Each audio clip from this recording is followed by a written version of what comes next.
রান্না করা শেষে 2-1 পিস মাছ বেশি হয়ে গেলে আমি সেগুলো রেখে দিই। 2-1 পিস করতে করতে 2 রকমের 3 রকমের মিলে কয়েক পিস হয়ে যায়, তখন মজার করে ভর্তা করে নিই। আর সেই ভর্তাটা কিন্তু অসম্ভব মজার হয়, কারণ এক এক রকমের এক একটা মাছ, তো সব মিলিয়ে দারুণ একটা টেস্টি ভর্তা হয়ে যায়। আজকে এখানে রুই মাছের কয়েকটা পিস ছিল, আর সাথে তেলাপিয়া মাছের 2-3টা পিস। তো 2 রকমের মাছ দিয়ে আমি সুন্দর একটা ভর্তা তৈরি করে নেব। সেগুলোকে সুন্দর করে ধুয়ে নিয়েছি, এরপরে লবণ, হলুদ এবং মরিচের গুঁড়া দিয়ে ভালো করে মেখে নিলাম। এখন তেলের মধ্যে দিয়ে খুব সুন্দর করে ভেজে নেব, একদম কড়া করে। সুন্দর করে কড়া করে ভাজা হয়ে গেলে এগুলোকে তুলে নিয়ে কাঁটাগুলো বেছে নিতে হবে। তো এক পাশ হয়ে গেলে আমি অন্য পাশও উল্টে দিব। জানি না আপনারা কে কে মাছের ভর্তা খেতে পছন্দ করেন। আমার কাছে তো যে কোনো মাছের ভর্তাই ভালো লাগে।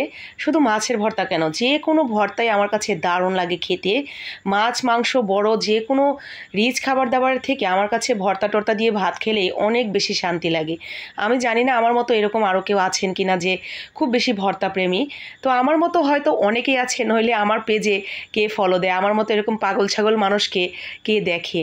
তো আমার মতো যারা এরকম একটু ভর্তা প্রেমী তারাই হয়তো আমার কাছে আসে, আমার ভিডিওগুলো দেখেন, ভালোবাসেন, কমেন্ট করেন এবং শেয়ার করেন। যারা আমার ভিডিওগুলো নিয়মিত দেখেন, ভালোবেসে লাইক কমেন্ট শেয়ার করেন, তাদেরকে আমি অসংখ্য অসংখ্য ধন্যবাদ দিই। আপনাদের জন্য অনেক অনেক দোয়া এবং ভালোবাসা, এবং আপনারা পরিবারে অনেক সবাইকে নিয়ে সুখে থাকেন, সুখী হন, যেখানে যেভাবেই থাকুন ভালো থাকুন, সব সময় সেই দোয়া করি। আপনারাও আমার জন্য দোয়া করবেন, আমি যেন এরকম 4টা ভর্তা ভাত দিয়ে ভাত খেলেও অন্তত শান্তিতে থাকতে পারি জীবনের শেষ দিন পর্যন্ত। তো আমার কিন্তু এই মাছগুলো ভাজা হয়ে গেছে। ভাজা হয়ে যাওয়ার পর আমি শুকনো মরিচ, কাঁচামরিচ আর রসুনও ভেজে নিয়েছি।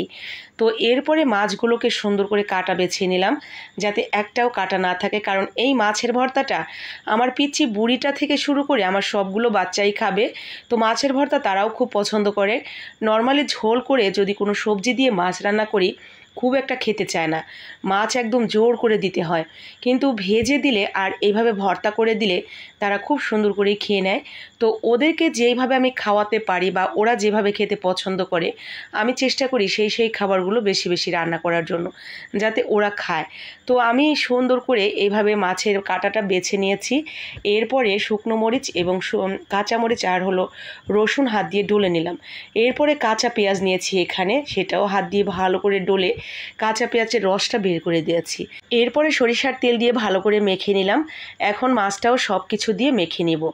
একদম শেষের দিকে একটু ধনিয়া পাতা হলে ফ্লেভারটা আরও বেশি ভালো আসতো, তো আজকে নেই তাই দেওয়া হয়নি। আমি সামান্য একটু লেবুর রস দিয়ে দিলাম। মাছ ভর্তা আর মাংস ভর্তার মধ্যে যদি লেবুর রস দেওয়া হয়, এটা খেতে দুর্দান্ত লাগে। তো এই তো হয়ে গেছে আমার অসম্ভব মজার টেস্টি একটা মাছের ভর্তা। তেলাপিয়া মাছ এবং রুই মাছ দুটোর ফ্লেভার মিশে দারুণ একটা সুন্দর মাছের ভর্তা হয়েছে। তো এরকম ছোট ছোট মাছের টুকরোগুলো আমি জমিয়ে রেখে দারুণ ভর্তা তৈরি করে ফেলি। বুদ্ধিটা আপনারাও কাজে লাগাতে পারেন।